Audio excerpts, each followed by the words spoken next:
because I'm still waiting for you to click that like button and to subscribe and the post notification button.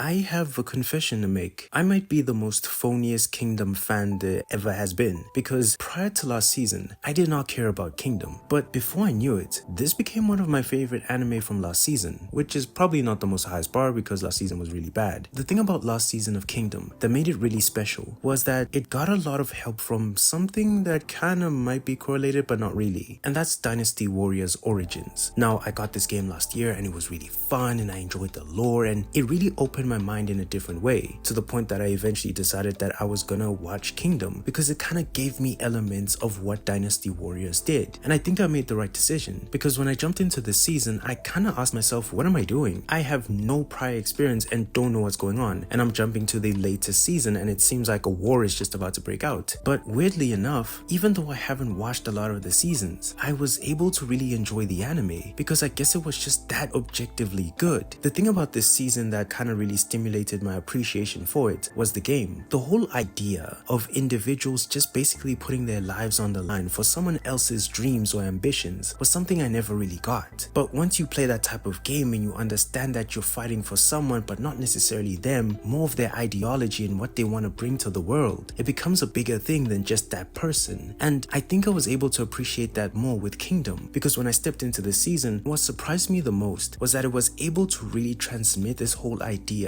of really fighting for something. Because within the story, you have so many different perspectives that not a lot of other characters have. You're able to see multiple sides of a war that's looming and happening, but also the things that are set in place that will either result in victory or loss. And it's really a big deal because every sort of individual is a bigger piece. They lead to something. No one's just redundant. And you start to understand this when you're watching the season because something really big is happening. And as I was watching the season, I was just so dumbfounded by how excellent the writing was, because I found myself literally just being up to date with everything just from listening in terms of a few episodes. But the ability of this anime to really transmit that love and unity of just a random bunch of people meeting up together, uniting, and then just basically going to awesome battles and wars made so much sense. And I think this anime has this really strong ability of transmitting this idea that these characters genuinely believe in the ideology that's being placed on them and that they want to follow. They want to achieve this goal and they want to achieve success because they have this idea that it will not only benefit themselves but those around them. This is something that becomes really complex when you see everybody going into battles, because you see both sides of the story and it really compels you as an audience member, because you're really like, damn, I kind of want everyone to win and see what their dream will actually look like, but you know that's not going to happen. And as such, this is really just a messy anime filled with a lot of emotion, even though it's filled with a bunch of wacky weird characters who are really strong. And ultimately, when I left this season of Kingdom, I left it a bit sad, because I felt like in just one season, this anime was able to tell me everything about it, even though I didn't know anything about it prior to the season. I kind of then was able to understand a bit more why the manga is exceptional or seen as special, because if this is what one season can do, it would be amazing to see what the entire seasons have done. And that's something I'm going to start doing slowly but surely. But what this season really taught me was so many cool and awesome things that I didn't necessarily think I would learn to appreciate. It was kind of weird to be invested in terms of the tactics more than the battles at times. I didn't expect to feel this compelled by an anime like Kingdom. Like I said, I've heard of it, but something in my mind and what I'd seen had justified that it's not good enough. Everyone who talks about Kingdom, who I've seen sometimes, have just said that it's just okay. They've never highlighted the anime that much. Instead, they're just like, the manga's really good, but the anime's not worth it. And based on some of the things I saw in the anime, I get it. You know, there's CGI, there's probably been some bad seasons. I'm not gonna act like I know everything. But based on this last season, what a showing. If everything moving forward becomes as awesome as what I saw in terms of this last season, we might need to have a conversation about Kingdom in terms of the anime.